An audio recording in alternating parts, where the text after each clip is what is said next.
Oh, okay, yeah.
Go ahead.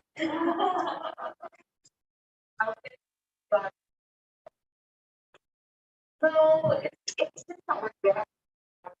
And there's so many more opportunities as well. The first one that's not good. I will say I think it's also well, of the direct lot of we learned about this. I think the one some of the that's somewhat understandable. Uh, but that's kind of one of the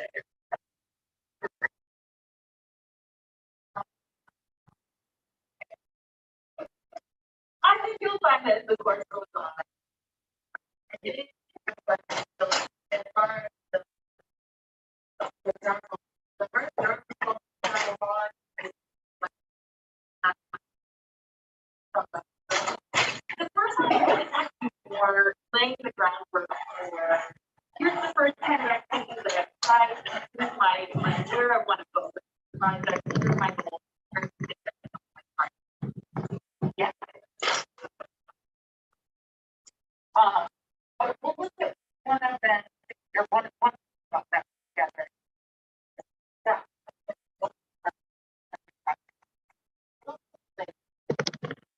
Week 5, one. I know, right? And then this year, like,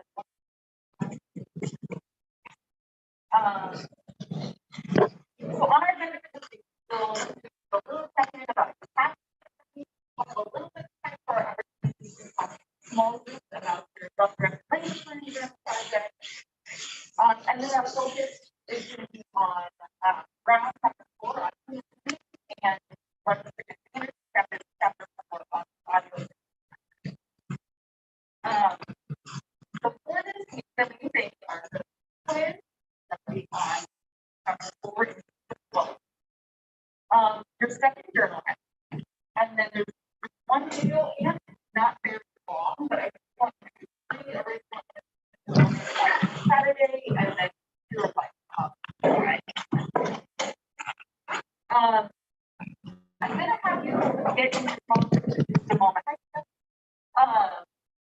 And talk a little bit about how your project is going, but before we do that, I guess one thing.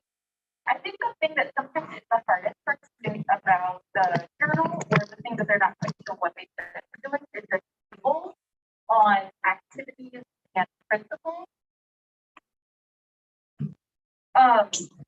This is a model journal entry that's on TESL in social learning folder. So if you're looking at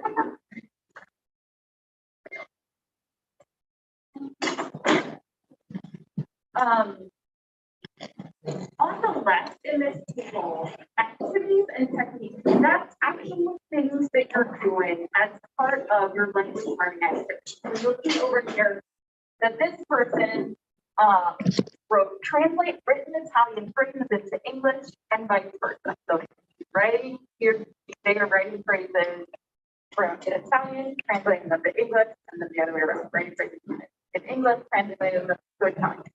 There's a principle on the right side is sort of the theory-based reason behind that activity or technique, or what a linguist or a language teacher would say is the reason for doing that activity. And the activity is fairly specific, right? It's not saying Duolingo activity. I mean, I've used Duolingo before, but I don't know based on you writing that what exactly you were doing in Duolingo. So be descriptive about the very specific kind of activity you're doing there. And then the principle for that specific activity, they wrote, to learn a language, it's important to know the translation into your native language in writing. So that's a principle. Some of the methods that we're reading about would agree with that principle.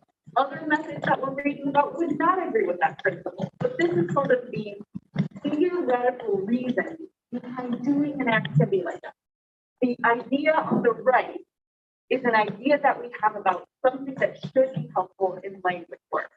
The next one, repeat spoken phrases in Italian with text. That's very descriptive, explaining an activity that student did, even though it's very concise. It helps me to say, okay, they're listening to spoken phrases, repeating it while looking at the text of that as well. The principle for that one, hearing spoken language and repeating it with written transcription is a good way to learn both comprehension and pronunciation. That's a theoretical idea about why you would do an activity like that. Every single chapter in the Larson, Freeman, and Anderson text that is on one of the methods will have a table like this. So it can be helpful to go to this blue book. And for example, and I'm looking in the chapter on the audiolingual method. I'll start to slide. And a few pages in, I find, and they're not hard to find because they're gray, in a table like this. If on the left side, you'll see things that the author of the book observed in that audiolingual method classroom. For example, one of them. Number 4 says the students repeat each line of the new dialogue several times. That was an activity that they did in the class, a technique. Then on the right, the principle behind that activity. Language learning is a process of habit formation. The stronger the habit and the greater the learn. Now, yes, that is a principle in audiolingual methods. Not all the methods would agree with that principle, but that's the theoretical reason behind doing an activity like repeating a line of a new dialogue several times. What page was it? This was on page 42. And it's, you know, got like 2.5 pages of a table like this. But every single chapter that's on a method in this book, method,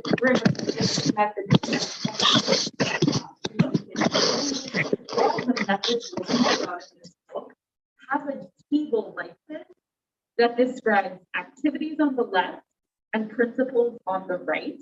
So have a look at that to give you plenty of models for how you can organize your own table or how you can write the parts of your own table, describing the activities or techniques that you're trying out, as well as the principles or the reasons behind that on the right. You'll have questions about this part of the I personally thought that I had to invested that I thought I was doing, but then I realized that I didn't know what I was doing. So I was just well, the principal here. right, and that's fun. And honestly, so I haven't graded. I glanced at your journals just to get a sense of kind of how they were going. And like most classes, the first time you do this journals, you're a little unclear on what to do with this table. So don't worry, I will. In general, I'm just going to tell you, I'm not a super hard grader. I'm very interested to see that you're working hard, that you're digging into the content as much as possible, that you're challenging your thinking. But I'm not here to be punitive. I'm here to see that you are engaging with this assignment really with your brain and your motivation and all of the things that honestly we would want to see a language learner doing. So all that to say, I may make a note in your journal entry for this first one to say, see the model again for how you might try and do this table, have a look at the chapters, at each of the table in the methods chapters in this book. But kind of to your point, Star, a lot of the activities that you'll be doing are are very mix and match, right? So you're not necessarily going out there and doing a pure audiolingual method approach to learning Polish. You're probably just trying a variety of things. And my goal with this here is for you, when you're doing those activities, to then record them and then give some sort of critical thought to what was the principle behind that? Whoever designed this activity had in mind that this was a useful language learning activity for a reason. What's that reason? And then identify that principle there. So some of them may be coming from principles you'll read about in audiolingual method. They might be principles in direct method, grammar translation, or any of the other ones we'll be working on this semester. And each week, for the template, the question at the bottom will be specific and be different each week. And for some weeks, I'm having you reflect really specifically on things like questions kind of like, can you find something related to the audio lingo method is what you did this week, or it will be phrased differently, but I'll be asking you to kind of make connections between the methods that we're reading about in this class and the kinds of activities that you're doing in your project.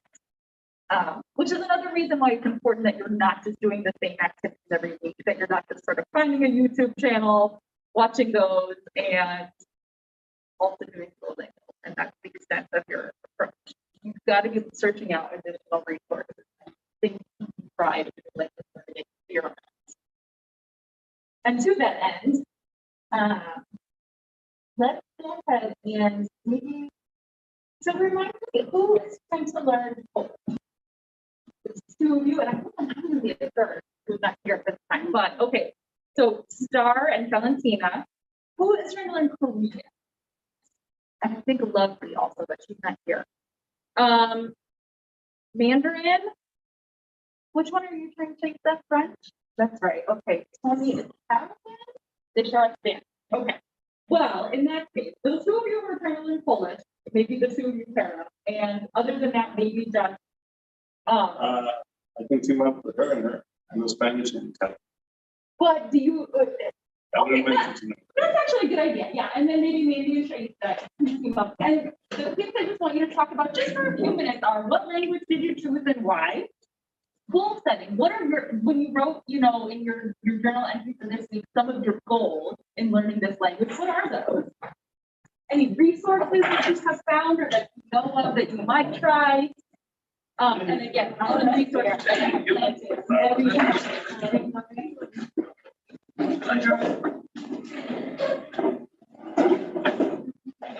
I'm doing wonderfully.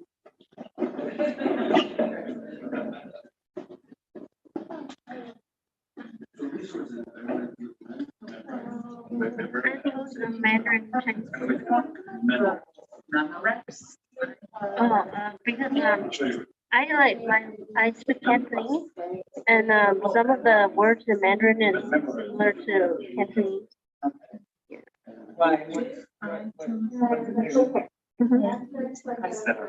Basically.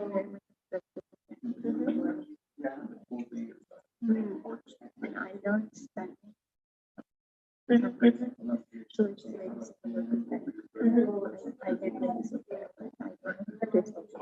So far, what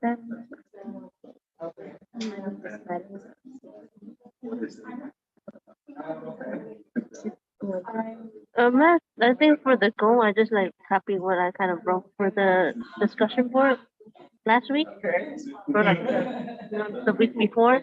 We did the journals, so it's the same goals, like just to learn it because I have like the similar and stuff, and then to be able to try to start reading some of the language, the text. Yeah.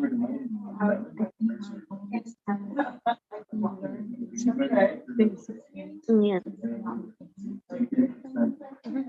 So far, so very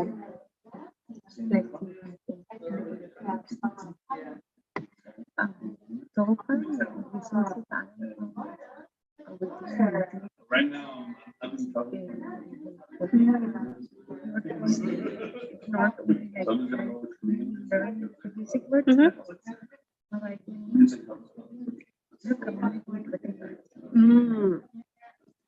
Very nice, but I'm looking for some kind of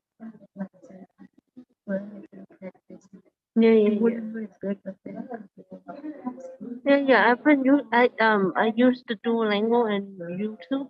The Duolingo seems like it's very easy. Yeah, it's so easy. But then I also do some advanced levels which I plan to. So yeah, in order to do that, I need to learn this. Yeah. So you don't have any like other resources you can? For some that I can just if there is some kind of sentence and I need to translate that rather than Google Translate. Yeah. That's not good. Google Translate doesn't work. What about you? I'm not sure. I'm just like see what others have for the other resources they're gonna use and stuff, and what they have already, to see if I can find what's good to use. Spanish.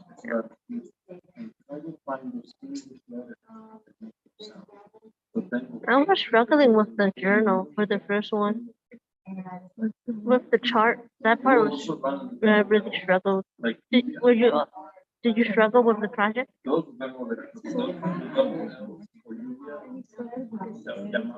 Any question like relating what we learned. Oh yeah, this week will be. More like simple. Yeah, this week will. Just a reflection of what we learned. This week we'll have a question related to the chapter. And the principal also improved the template. Oh yeah. Did you use the template, or you just created a different document? I used template. And she gave me the word. And then obviously I did to jump into this example. Not really a something, not really copy. Yeah. Then how can I make a table of those activities? So I really want to know that how do I write this. Yeah. Yeah, I was struggling with the table. I don't like. I wasn't. Also template. Yeah, I know, but like when I looked at it, I wasn't really sure what was supposed to be in each column based on the example. It's kind of confusing. Activities I did write a lot of because I didn't do I practice this. Yeah, whatever I know I do. This one's kind of hard. And- Struggling with the problem with it too is like the first week. Yeah, for the resources, I was just like maybe some free websites or some websites that you don't need to pay money to use. Yeah, That'd be good resources, maybe. I don't know that there is a website. I was checking Spanish. Well, what is at the end, it's like, I tried to take it, but then I just Oh yeah. so I Mhm. all of these were online. Oh, it was online class. Sorry. It was an online class. Okay, I'm gonna draw you back in together. I know we probably, there's so much with this project, and I'm glad to see that you're like enthusiastic and excited about this project. I was sort of trying to listen into here for some of the resources that I heard you all mentioning, so you can kind of make note. I don't know what, like if all things out there are available in the particular language that you're looking for. I mean, the obvious ones that you probably have all explored a little bit at some point. Duolingo is a free app for language learning with a wide variety of languages available. Fun fact, the #1 language that people access in Duolingo is things. No.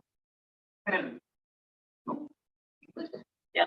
I think it's funny, but it makes sense, right? Babbel is another one that's similar to Duolingo, but you usually get like a few free lessons and then you have to pay for it. So just keep that in mind. Memorex, what's that? Memrise. Memrise. Oh, Yeah, I know, right? Memrise. Okay, say it again. MER. MRIS. Got it. Memrise. What is it? It's not similar, it's competitor to Duolingo, Okay. but I find it interesting because it has a lot of examples for real people, so like real Speaking. English rather than like a yeah. Yeah. So a lot of the little bits that they show, people working on the same word. Okay. So maybe make note of that one. Check out Memrise.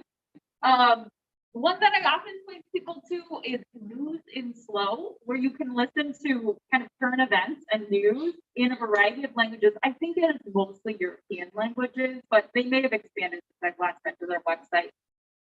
But that's just read slowly so that you can, just as a listening exercise. Yeah. Yeah, I was saying, on the podcast on Spotify. Yeah, podcasts in general, I'll just say, are really engaging way to do just some listening. It's really helpful to be just hearing native speakers speak. And if you can adjust the speed, right, usually to half or so, that can be really helpful. And if you find a podcast that's in a topic that's interesting to you, maybe it's about graphic novels or Dungeons and Dragons or whatever cool hobby you have, you can listen to a podcast in your chosen language, potentially, if that exists out there. There's a lot of podcasts. That might be something to check out. I also really recommend just books that are like easy early literacy readers that are designed for small children learning to read their first language. They can be really useful for early language learning as a second language. Go ahead, Tony. I would say that brings me to my goals is to learn, to be able to read a first grade level book. That's what I told myself. Yeah, and that's a really good and reasonable goal. And especially if you are accessing books that you have read in English and then are reading them in another language, that can be really helpful, even if, if the text isn't necessarily side by side English and the, target language, but just being familiar enough with the story or with some of the key vocabulary will really help you to figure out then the words you don't know in context, right? And in fact, we'll talk later in this semester.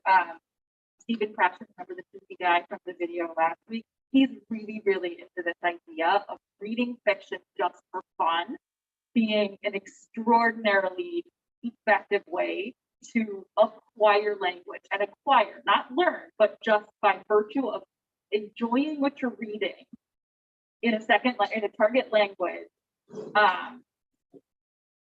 Just acquiring language kind of without trying because you're so engaged in what you're reading.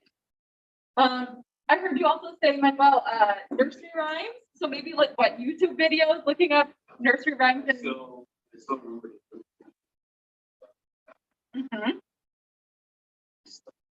Yeah.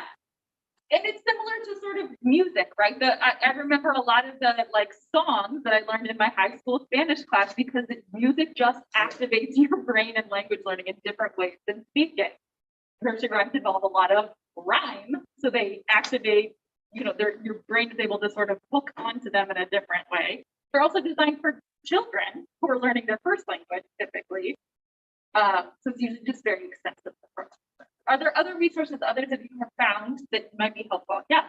It's gonna be a little complex. And that's something I found. Yeah, okay. So as I'm moving forward, there are just sounds that I am not able to recreate. And so I went to a site where they also did the sounds, and then I matched them up. Okay. And I'm able to say, okay, that's that alphabet, that's what that looks like. Yeah. That Do you remember the name of the site?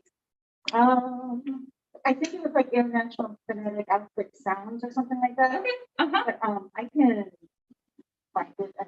Sure. Just the sound. And sometimes the recordings sound like native speakers are recording them, and sometimes they sound a little automatic. Okay. But I mean, it was not. Okay. I was having just a hard time with even if I slowed down sound, I was still missing like tiny little is and and I was like, okay.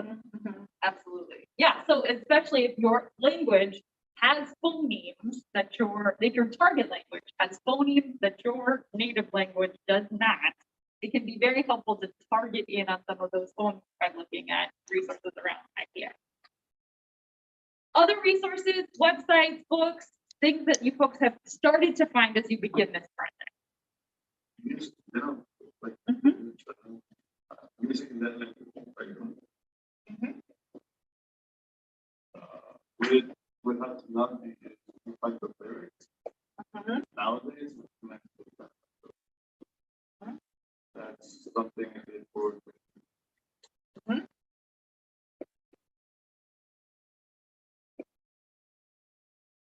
And I would encourage you, be thoughtful about how your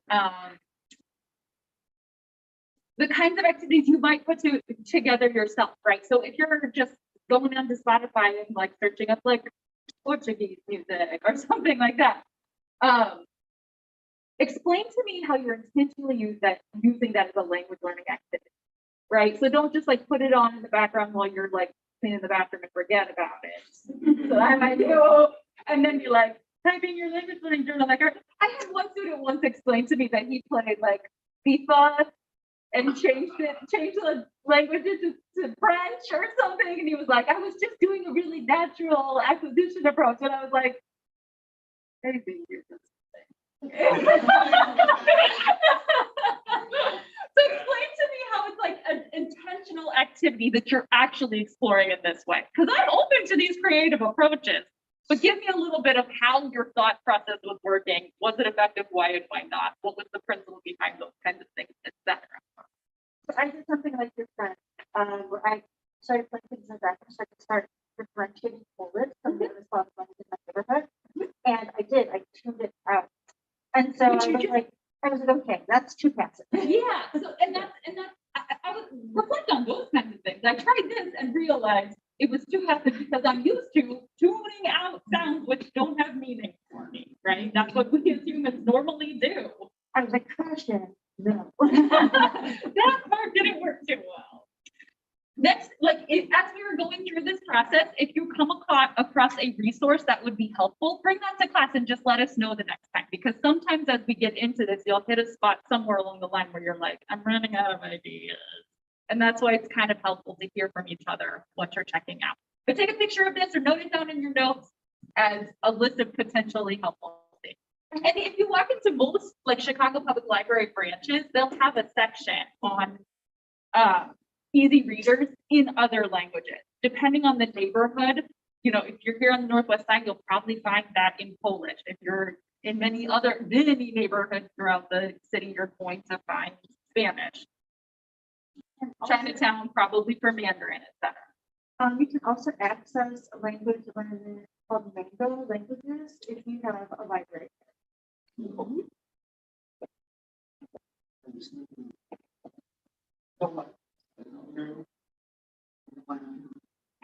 So that's where we'll leave the project for now. Okay, I wanted to just kind of close from last week the critical period hypothesis. You guys watched the story of the wild child and posted about the critical period hypothesis on the discussion board. But in general, what was your sense about whether can someone just define the critical period hypothesis, or what is the critical period?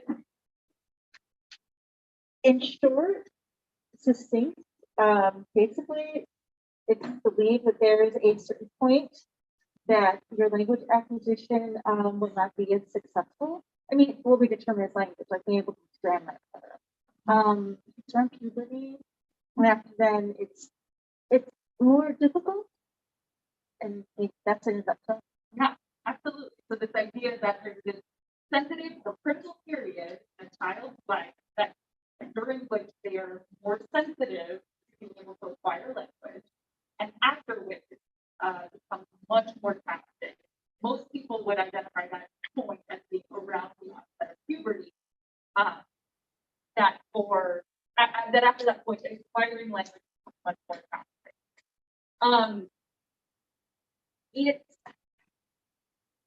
The research seems to be limited, but the research support for the critical period hypothesis seems to be limited to first language acquisition. And that in itself is extremely hard to study. Why? Because of the conditions that they study. Right. There's a maximum effective. Like the video, 2 examples of views. I feel like for the first example, I feel like he learns to give like something. For me, that is Sure. like I don't know. In the video period, the doctors seven minutes. Yeah, sure. Same with the yeah. They have their own grammar. But the problem being I feel that since it was hard to study, they didn't have the funds that study was canceled, even though we didn't have it. For my response, is that there wasn't enough evidence for this conclusive, Mhm. because they're relative to the study. Just put it at the end for us. And so to your first point about the sort of ethics around designing that study, it can't be done. And so the examples that we have, these few cases like Victor and Jeannie, and a very small handful of others, were always pathological situations, right? They were always situations that involved trauma and a real lack of data around what happened in the early years of this child's life. In the case of Jeannie, she had ongoing trauma even after she was found and taken to foster homes. So it's almost impossible for us to draw really strong conclusions. But from what evidence we do have, in examples like Mandy and Victor, there seems to be some evidence that language acquisition is much harder after that critical period.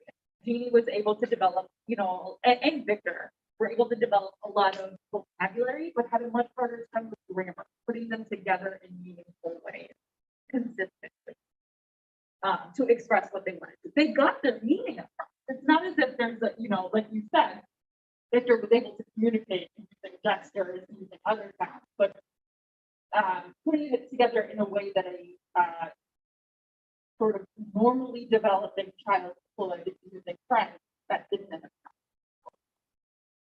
up. Or at least, up to a certain point, and then who knows kind of what happened because the evidence drops off. Whoever's doing the study loses interest or loses funding or whatever happened, and then you don't know that whole percent. Because even the video said that after a while, he was given to me. Right, back.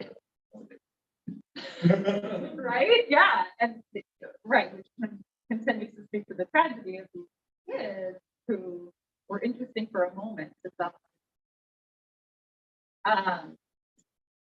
But when it comes to second language acquisition, so normal trying to learn a second language involving no pathology, the research seems to indicate that the critical period hypothesis is primarily limited to accent development. That if a person tries to learn a second language after puberty, they will be able to accomplish that with relatively high degrees of proficiency in terms of grammar, in terms of vocabulary development, in terms of all the core skills, reading, writing, listening, and speaking, but that person will very likely always have some sort of accent that is discernible as not native sounding. Why might that be? I actually have a question. Yeah. So years ago in anthropology, I was taught that was because of many, many years of the way your mouth moves to form words. The words form your palate, the way your teeth spread, the way your mouth is shaped. And that was something I've always known. I didn't know, years later, a decade later, I didn't know if that continues to be true in linguistics. Yeah, so one of the physical reasons that, or one explanation for part of why accents will continue to be part of the person's use of the second language is this musculature. It's this idea that you've spent these critical years using some muscles and not others in your first language in such a way that it's just much harder for your mouth and all of its articulators to create the sounds of the target language if they're quite different from your own first language. Not impossible. Again, like those muscles can be remade, or like you can build up those muscles. But all evidence seems to suggest, the research doesn't necessarily conclusively say what happens at puberty. Like, why is that the moment that then the musculature of your mouth and all these other things kind of have solidified in such a way that you're never quite going to get to native-like accent, native-like speaking. but that is part of the explanation. What about maybe social or affective? Affective meaning kind of having to do with your emotion. We go back to younger learners having a more ego-centered approach to things where they just do stuff. They don't really feel like who's watching me. Am I doing the right thing? Am I being polite? Can I be offensive? Will someone laugh at me? All that type of stuff. Yeah, that for adult learners or older, teen learners, how others perceive you matters in a different way than when you're smaller. And so those things can kind of carry over, even in terms of your being able to use all of the sort of correct pronunciation. And then cognitively, that's some of the stuff that we talked about last week, that sometimes as adults, we get sort of too bogged down in the details, and we are overthinking our use of the second language in a way that prevents us from just sort of taking a more acquisition style approach to developing our accent. Yeah. But it's really hard to sort of prove one way or another. There are, a handful of documented examples of adult language learners who were able to develop indistinguishable accents from first language users. It's just very rare. And so that's when we think about the critical theory hypothesis in terms of second language learning, it's usually there's only evidence to suggest that is around that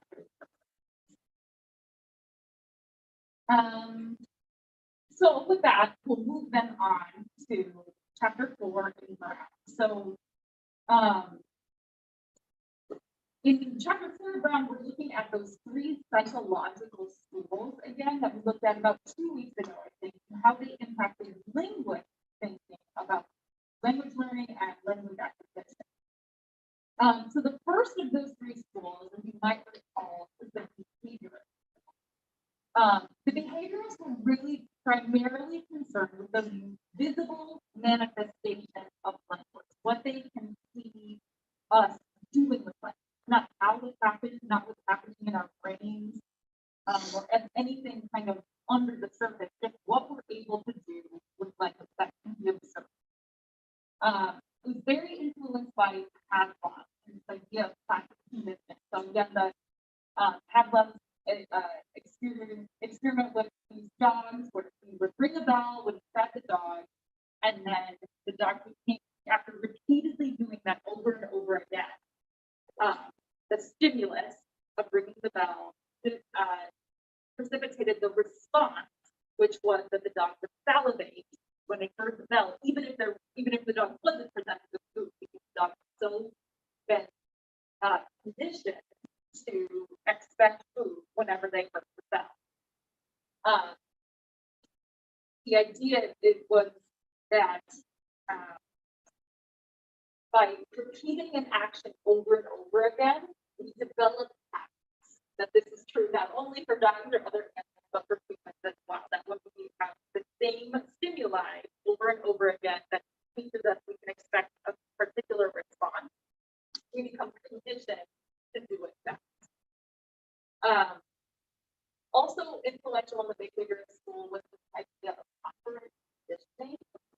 Was the important psychologist behind this idea. And the idea was that there are things that happen in the environment that then reinforce particular behaviors in action. So if there are a behavior that a person does and they are rewarded, they become conditioned to do that thing. Whereas if they do another behavior and the response is either punishment or just being ignored, that they don't tend to be conditioned to that behavior over and over. But you'll see that the theme of repetition, doing something over and over again, and forming habits was a primary idea in behaviorists. It became very, it was very influential then for linguists who were thinking about language learning and language acquisition. And we'll talk about how that got applied in the slides, actually. When we talk about audio ritual methods, it was very much built on the idea of repeating behaviors and developing habits, and how that could impact kind of work. But the cognitive school really reacted against the behaviors. They said, we're not just interested in what we see people doing with language, what we want, what's happening kind of under the surface cognitively, that leads to what we see with their behavior. They were much more focused on meaningful learning. So not just sort of rote memory that you might see with this sort of idea of habit formation and this repeating words over and over again.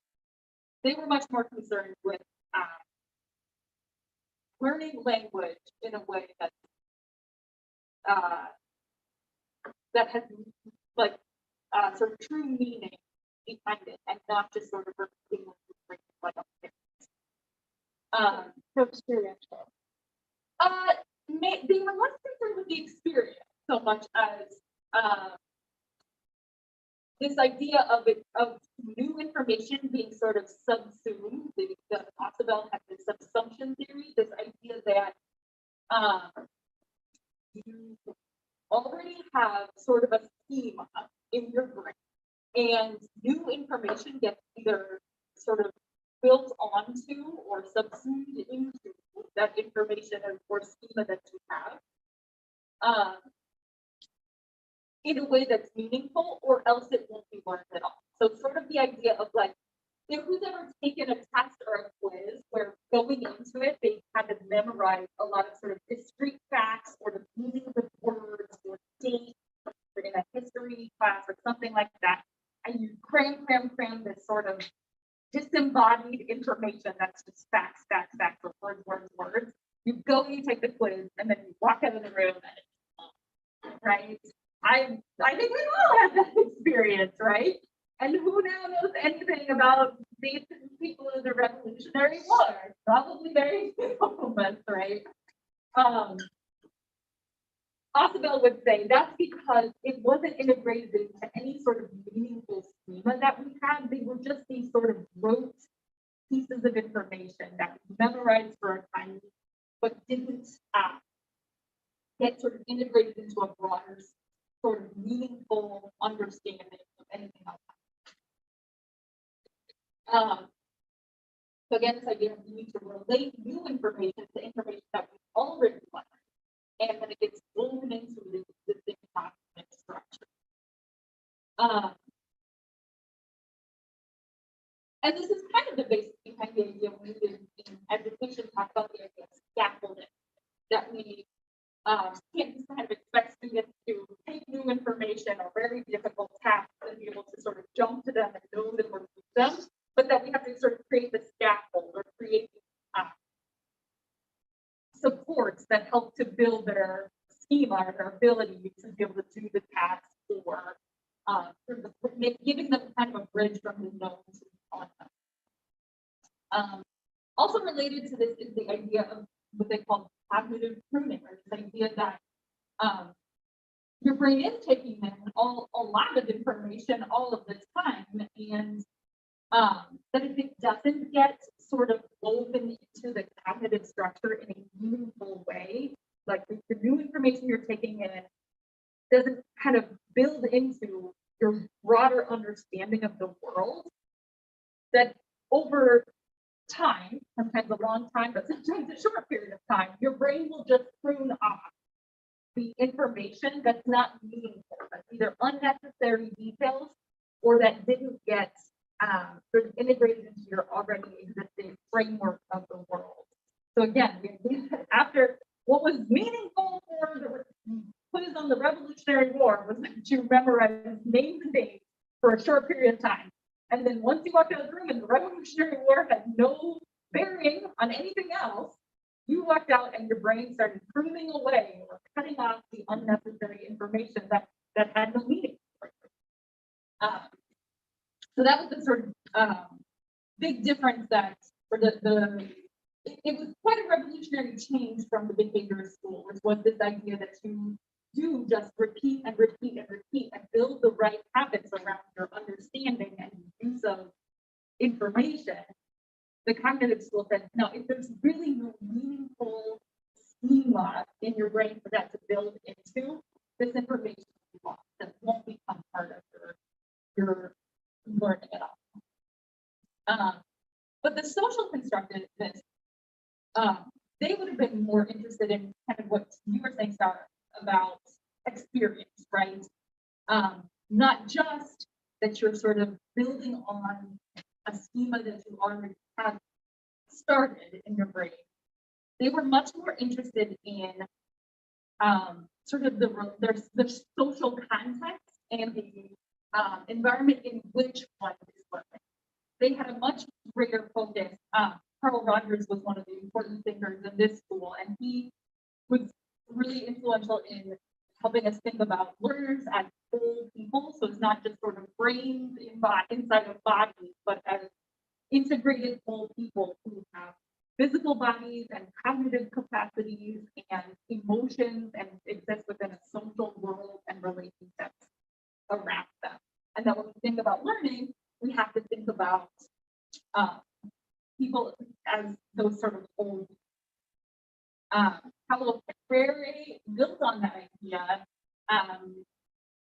He was very sort of opposed to sort of the idea of the banking concept of education, which was sort of this notion that we as teachers have these sort of deposits that we can deposit into a learner's brain and sort of taking information and sort of putting it into that person's mind. And that's kind of how education worked for a long time. It's sort of like, I have information, I give you the information, you take the information. Freire said that this idea is not only ineffective, but is potentially oppressive to students when they have no sort of experiential interaction with information, and if they have no agency or choice in what they're learning. That students should have a high degree of agency and choice in what they're learning and what are the goals of their education, or else it is an actually oppressive experience that he was very concerned with the issue in the context. Vygotsky had the idea of the zone of proximal development, or ZPD,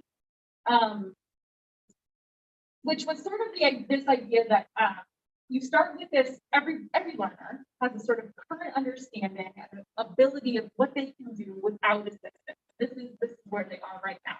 And just beyond that is their sort of prime space of what's possible for them. So with scaffolding and with a more knowledgeable partner, so very, again, interested in learning in interaction with others, that this sort of area just beyond what they already know is sort of what we're always aiming for as teachers, trying to get our students to this sort of next level. It's actually very similar to the concept of I+1 or comprehensible input from fashion.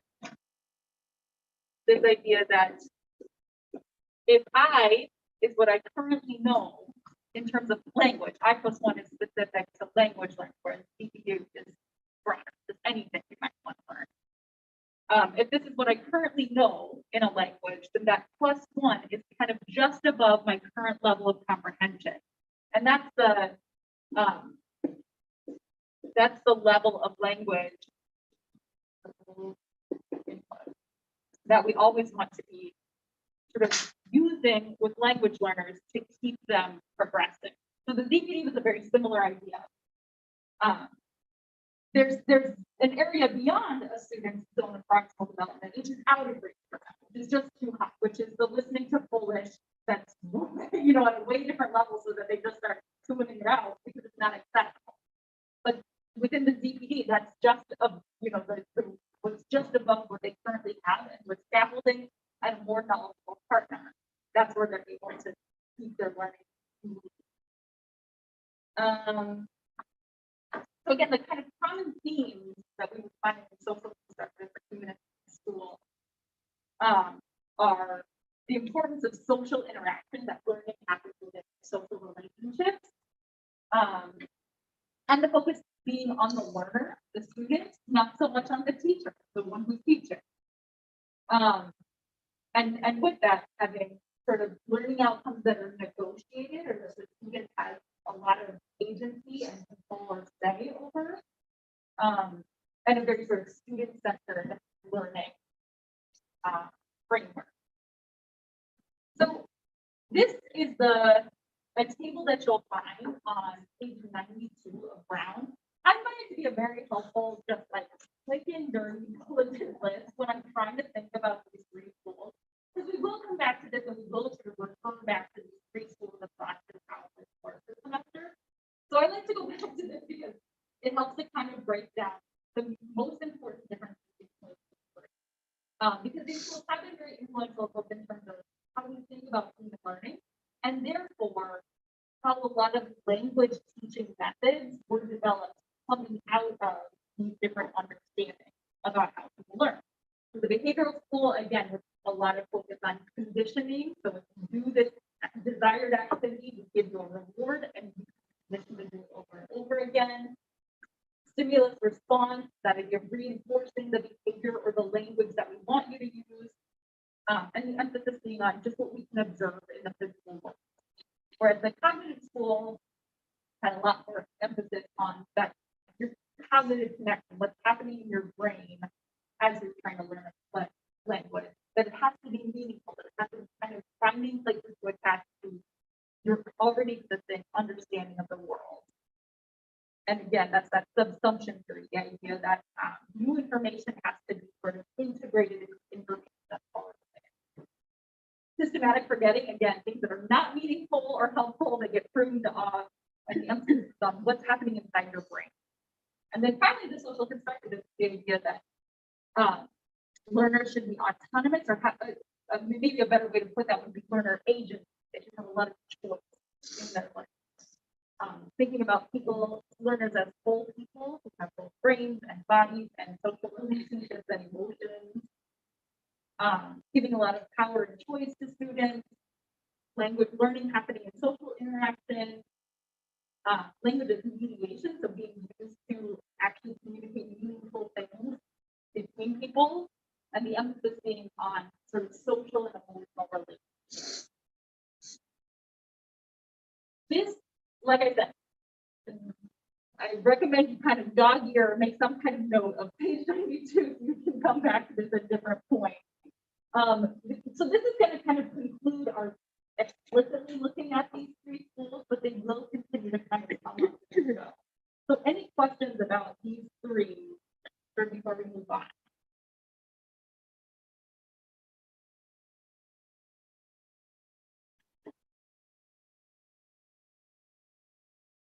Okay.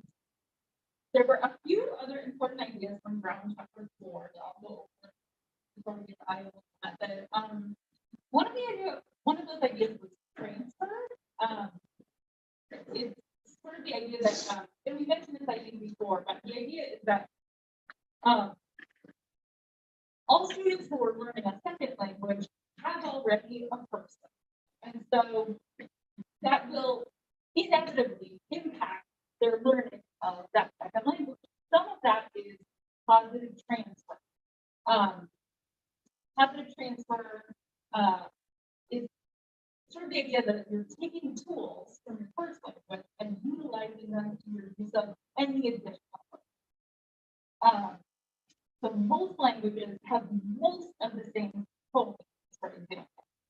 There are lots of other phonemes that say, for example, English has that other languages don't, other languages have, English does not, but most of the phonemes are shared by most. So you're transferring your ability to produce most sounds from your first language into your second. Most languages also have parts of speech, like verbs and nouns and adjectives. So our ability to sort of cognitively understand different kinds of parts of speech comes from our first language as we go over using our knowledge of that or understanding of that into a second. Even if you don't know how to explain what a noun is or what an adjective or a verb is to someone else, you know how to use them and you have a cognitive concept of that. But negative interference is when your first language sort of gets in the way of your ability to learn a second. I talked about some examples of that last week where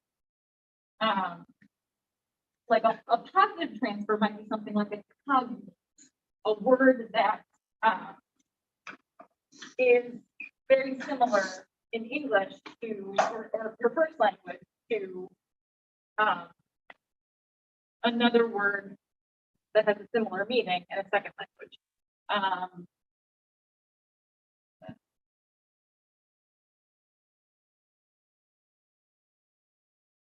My friends give examples on the podcast, but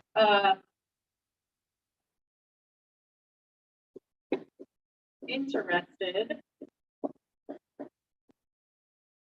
and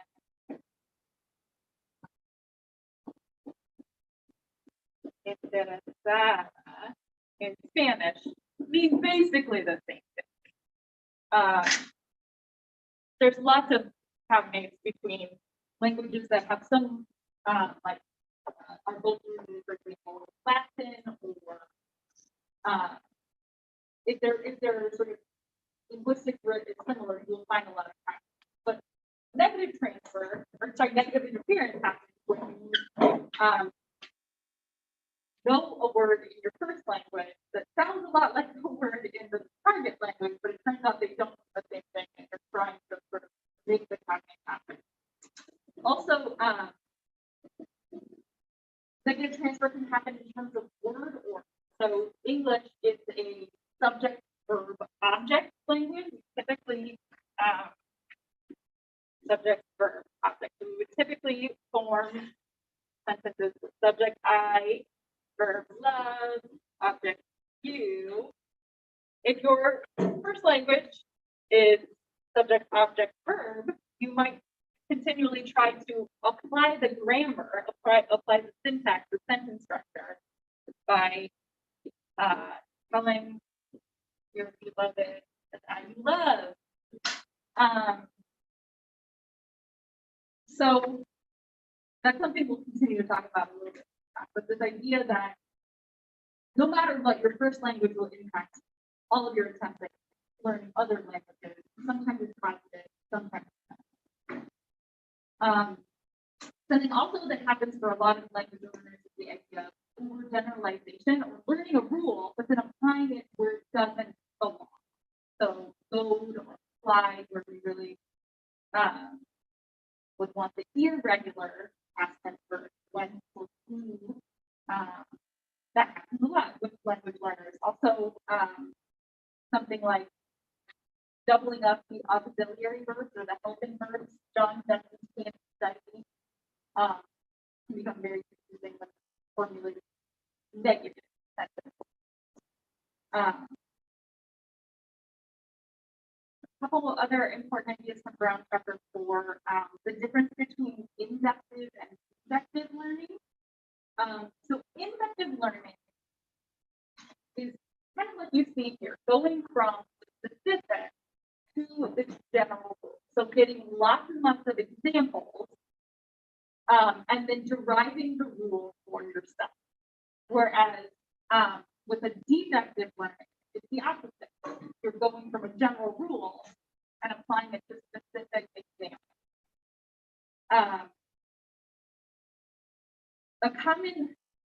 A way that we can think about this is when to use the article a and when to use the article and in front of a noun. So, for example,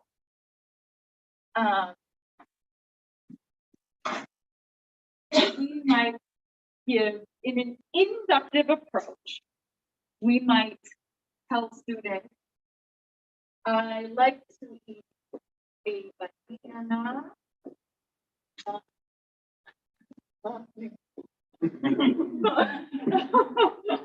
An apple. A blueberry. Orange.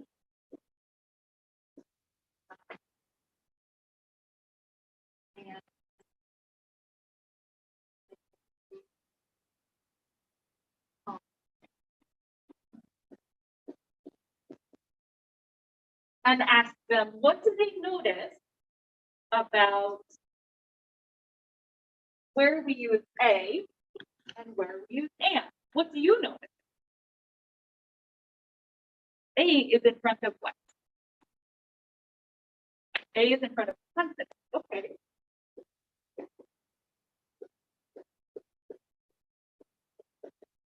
And what is an in front of? Vowel. Okay. And you would take them through a process of noticing a lot of these things. Or you could do it the deductive way, where you start by saying you put a in front of consonant and you put an in front of vowel.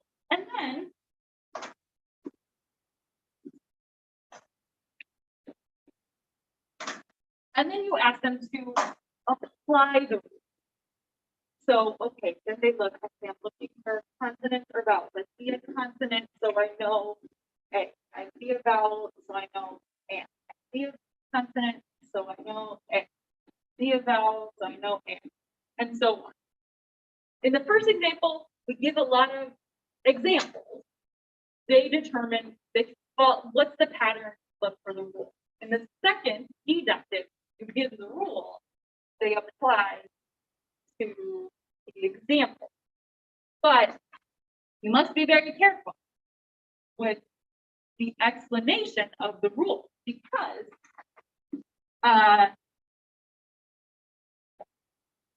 then they're going to find something like FBI agent. What's that? Consonant or vowel? Consonant. So a FBI.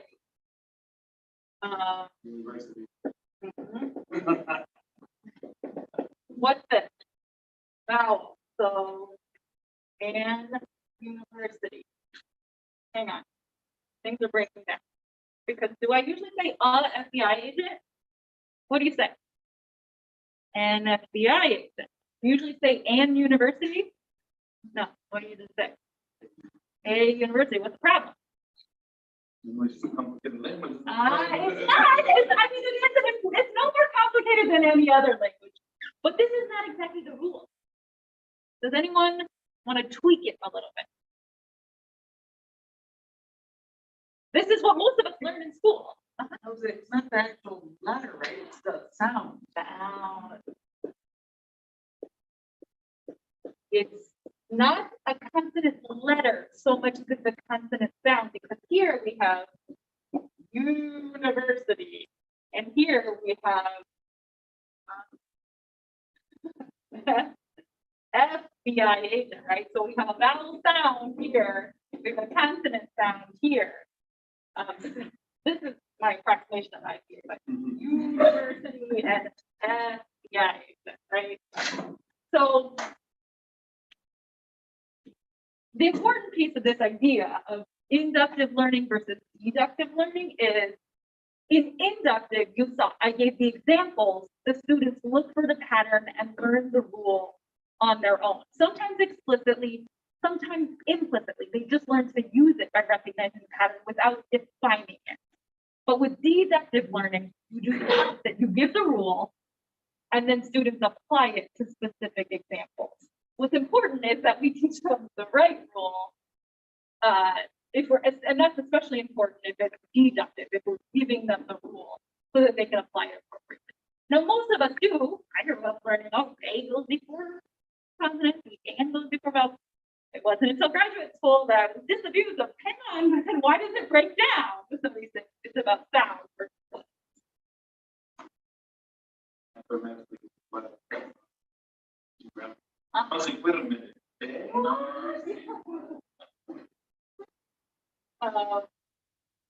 Oh, like, Um, if you guys, okay, I'm gonna skip this one then and go straight to audio language. Okay, so, moving over to Larson Green Edison chapter 4, the audiolingual method was developed around World War II. Sometimes it was actually known as the Army method. It was because the U.S. government needed the military to be able to communicate with its allies and share information in a handful of important languages. Because of this purpose of communicating with allies and understanding their enemies well, the goal was to be able to actually communicate in the language. You might remember, for example, in the grammar translation method, actually communicating in the language was not that important. It was more about this mental exercise and translating documents. But the goal of audiolingual really was to use the L2 to communicate. So there was no use of the L1. That in that way, it's similar to the direct method. Remember, where in the direct method, there's no translation or not L1 at all. That's also not in audiolingual. An important tenet of audiolingual method was to overlearn the L2 so that you start to use it automatically without stopping the thing. So they didn't want you doing a lot of translating in your head when you say something.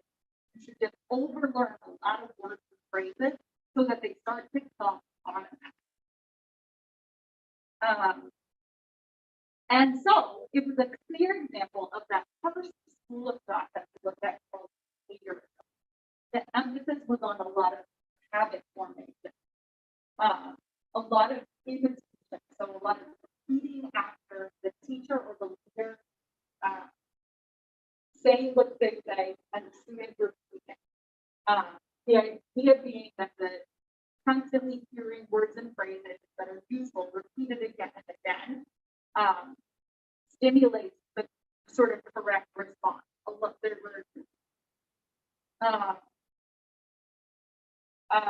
More so than just imitating or repeating after. There would be a lot of sort of cue and response drills. So, how are you? I'm fine. What's your name?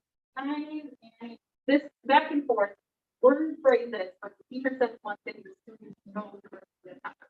Again, with this focus on stimulus and response and habit formation again and again, over learning words and phrases so that they start to become automatic. In audiolingual method, it was a very inductive approach to grammar. So we just looked at inductive versus deductive. Inductive don't give the rules, but through, in the case of audiolingual method, through a lot of drills, the structure becomes acquired. The students never necessarily learn the grammar rules. They just repeat the same kind of structures over and over again till they are able to use them without necessarily even ever being taught. Again, it's something like subject, verb, object. They would just acquire those structures and over emphasis on repeating again and again. There was not a lot of vocabulary focus. It was more that they would learn basic phrases over and over again and then slot individual words in to the grammar structure. The video that you're going to watch this week will give a lot, will make this clearer. A lot of the things with audiolingual methods become more understandable by just watching it. That's true of a lot of the methods that we'll talk about. So I think you'll see more of what I just want to get there. The understanding of sort of the order of skills in learning a second language follows how we typically acquire our skills with our first language. So first, we do a lot of listening, then speaking, And later would come reading and writing. There was not a huge emphasis on reading and writing in the audiolingual method. The emphasis was much more on oral communication. So these would be primary, first listening, then speaking, later reading and writing.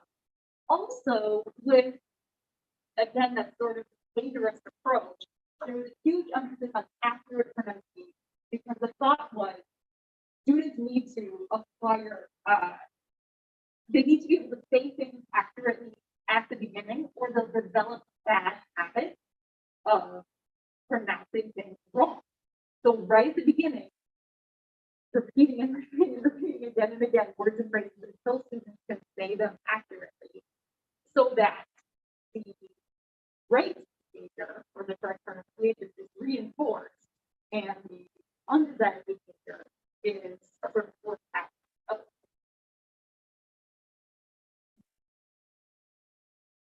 And a lot of that would happen through a lot of positive reinforcement. So a lot of, for adult students, that would be a lot of good jobs, a lot of sort of positive social interaction. For kids, that might be, other rewards that you think of that would be offered to kids, like the recess time, figure cards, etc. But immediate correction of errors and a lot of positive reinforcement of when we're using language actions.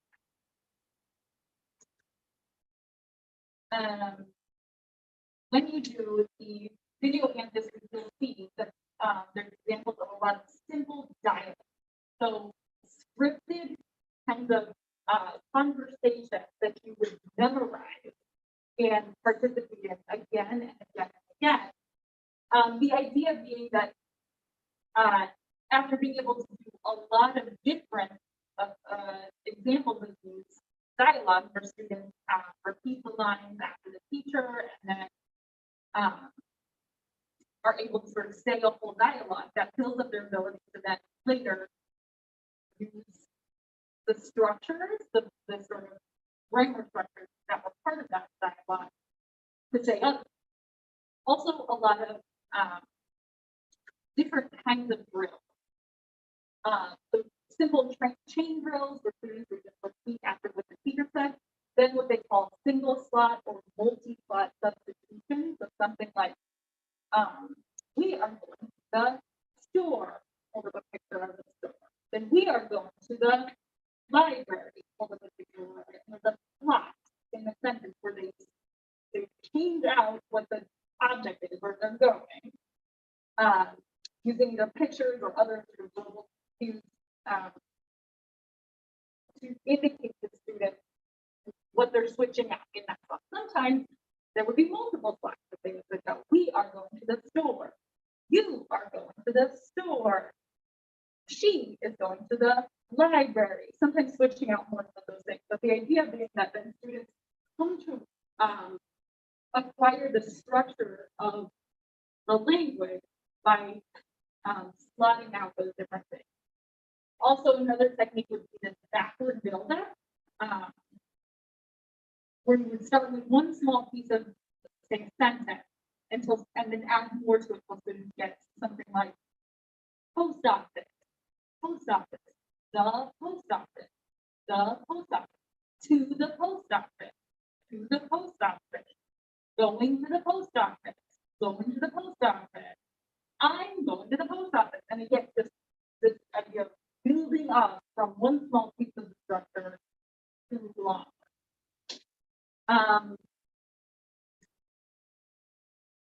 Yeah, I'm interested to I wish that we had time to watch the video together and then sort of discuss it, but what you'll see in the video, and you'll also comment on. Interested to hear your thoughts. I'll say that I think that there's some things which are very valuable about audiolingual method.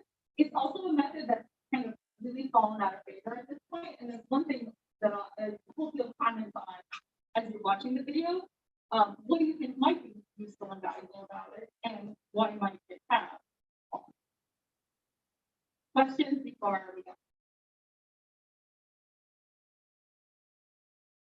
Yeah, you're not really sure what we're looking at. Okay, so we'll leave it at that. Thanks, everybody.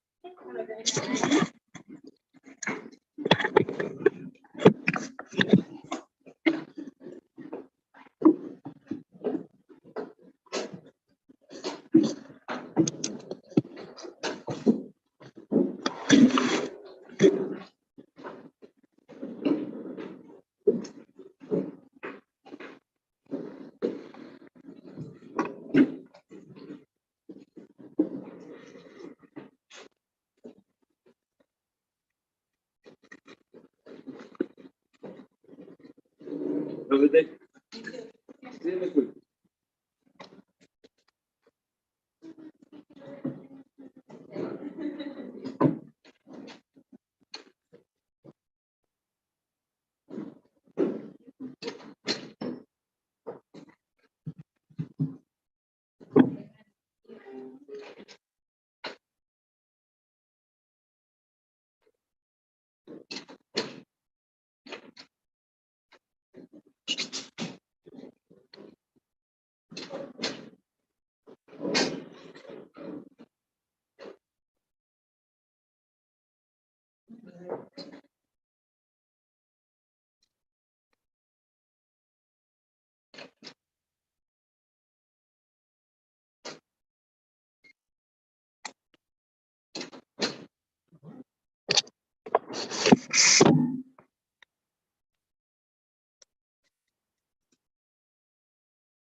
And then I just started speaking it out. Right?